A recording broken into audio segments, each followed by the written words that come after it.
I remember the day last winter. Saturday morning it was. I was working with my pa.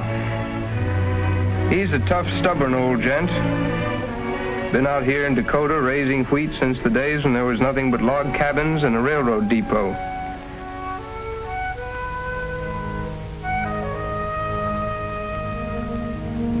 A friend of ours came by, a local lawyer, Oscar Norstead. He had a fellow with him, a stranger named Roland. Turned out to be a man from the Citadel Oil Company.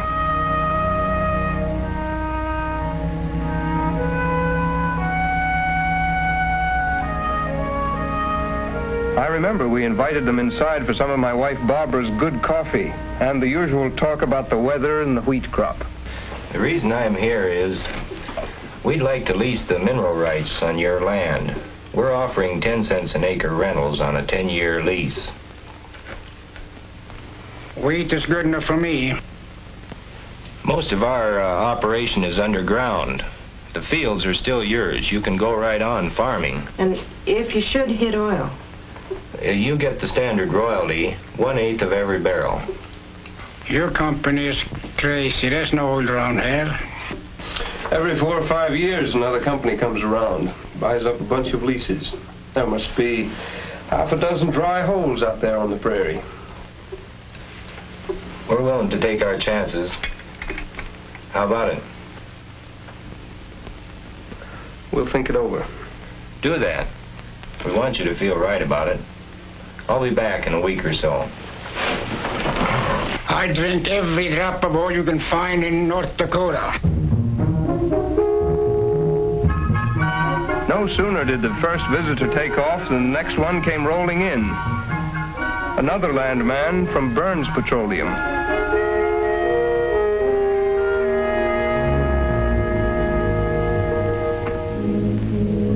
I remember within a week we had half a dozen offers.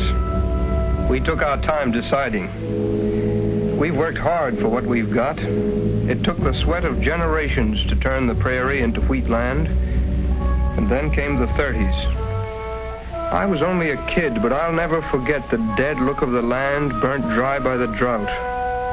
When the wheat went, everything went. The debts piled up until there was nothing a man could do but slam the door and walk away.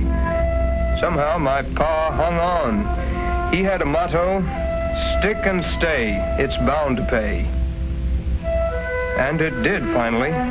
A few seasons of rain and the earth was rich again. The fields golden with grain, the wheat like a running river. So now when the oil companies came, we took our time making up our minds. A man with a couple of full silos and 50 head of cattle can afford to take his time. Finally we signed with Citadel. That was last year, and since then not a word out of them. Maybe they've found out there isn't any oil. Maybe Pa was right.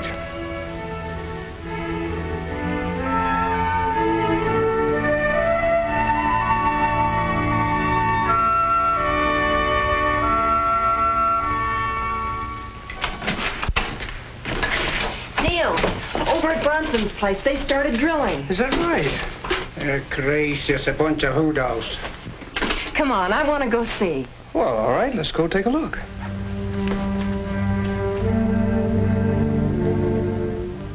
Out in Bronson's North 40, they were putting up a giant 10-story derrick they call a rig.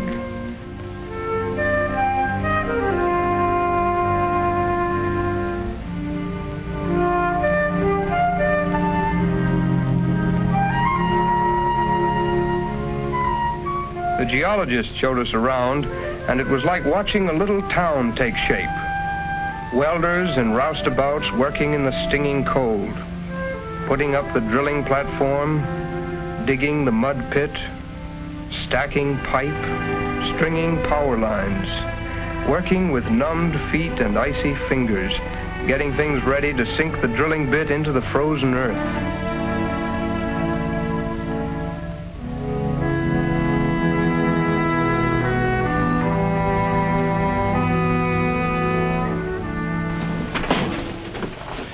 We can get out of the wind in here.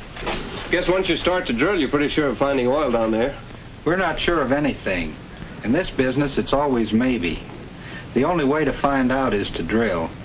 Only about 1 out of 9 of those wildcats ever comes in. How much does it cost to drill a well like that? Well, it depends. The first hole, drilling in this weather, as deep as we'll have to go, probably cost about $500,000. That's the oil business. A real gamble. 1 out of 9 with $500,000 riding on the black. Pretty tough odds. Plenty of men willing to take it, especially when there's a chance to make a profit. Indian arrowhead? Yeah. Found it right over there, right where we put the rig. It's for luck. We're gonna need it.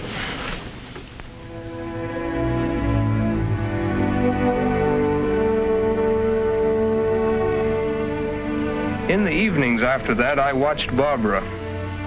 I could see she had visions of an oil well out in the middle of our wheat field, new wallpaper in the parlor, and a college fund for the kids we hope to have someday.